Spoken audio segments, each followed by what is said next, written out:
So according to the bell specs, we want to create 3 internal lines here onto the head.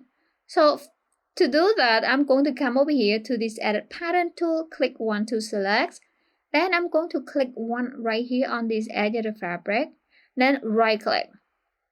And I'm going to come down here to Offset as Internal Line, click on it. Okay, so this one, we want to change the distance to 2.3. Okay, after that, the number of offsets, we want it to be 2. And I'm going to click on OK. Okay, so we are going to create another internal line.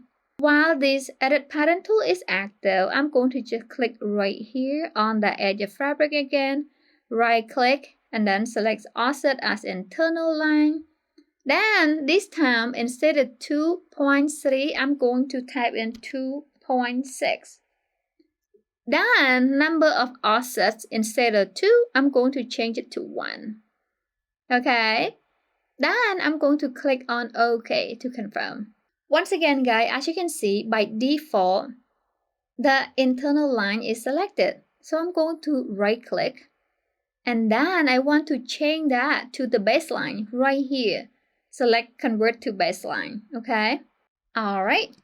So next, I'm going to create a hole right here so we can place the bell prong on it later when we bring in the bell prong. So to create the hole, I'm going to come over here to this internal, see right there, that internal ellipse. Just click on it, then hover the mouse to the right, and then select internal ellipse. Then hover the mouse over here on this baseline, okay? Not on this internal line. We want to hover the mouse over here on this baseline, and then we want to click 1 to bring this create ellipse window. And this is important, guys, okay? First, we are going to check this right here, click on it to unlink the width from the height because we want the width to be 0.35, okay? And then I'm going to press down the tab key on my keyboard and I want to change the height to be 1.08, okay? So as you can see, this is the preview right here. It's kind of create this oval shape. And I'm going to come down here to OK, and I'm going to click on it. So next, while this internal shape is selected, I'm going to come over here to this Edit Pattern tool, click on it, and come back over here to that shape and hover the mouse over it, and then right click. And I'm going to select Cut and Sew. All right. So as you can see, we just cut and sew the oval shape. Next, I want to move this oval shape over here, okay? To do that, I'm going to come over here to this Transform Pattern tool, click on it. And I'm going to click on that right there, that oval shape, and then drag it over just a little bit, okay?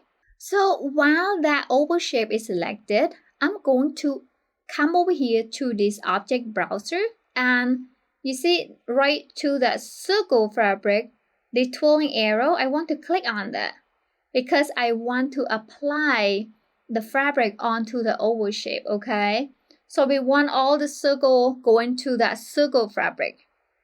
So after that, I'm going to come over here and click on this hole right there and come to the Property Editor and come down to Seam Taping. I'm going to click on that to turn it on, okay? Next, we want to sew this end tip right here to the second internal line. To do that, I'm going to come over here. You see this second sewing machine icon, click on it. Then hover the mouse to the right and select Segment Sewing Tool. After that, I'm going to come back here and just hover the mouse over to that edge. Now I'm going to click on it to place the first sewing. Then I'm going to hover the mouse over here. I'm going to click on this line to sew them together. So after we sewn this end tip of the bell to the second internal line, next we are going to change this You see right here, this internal line. We want to change the folding angle to 69. To do that, once again, guys, right here, all these specs and guideline on how to create this belt strap and belt buckle, I'm going to just close that for a second. And right here, I'm going to come over here to this edit pattern tool, click on it. Then I'm going to come back here and click on that internal line right there. Then I'm going to come over here to property editor and come down to the fold angle. I want to change that to 69. Okay, then press return or enter on your keyboard to confirm. After that, I'm going to just zoom back out a little bit. Just press your 2 fingers onto the mouse pad and slide backward to zoom out. For those who work on the desktop, you can just scroll your mouse wheel backward to zoom out and then scroll your mouse wheel forward to zoom in. Okay, and I'm going to pan it over just a little bit. Press down Option or Alt, left click to pan it.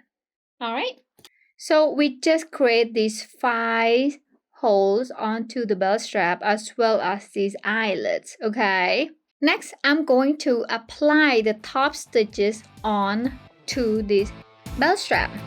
Hi, I'm Rose Willie from encoderfashion. There is more information under this video. Bye!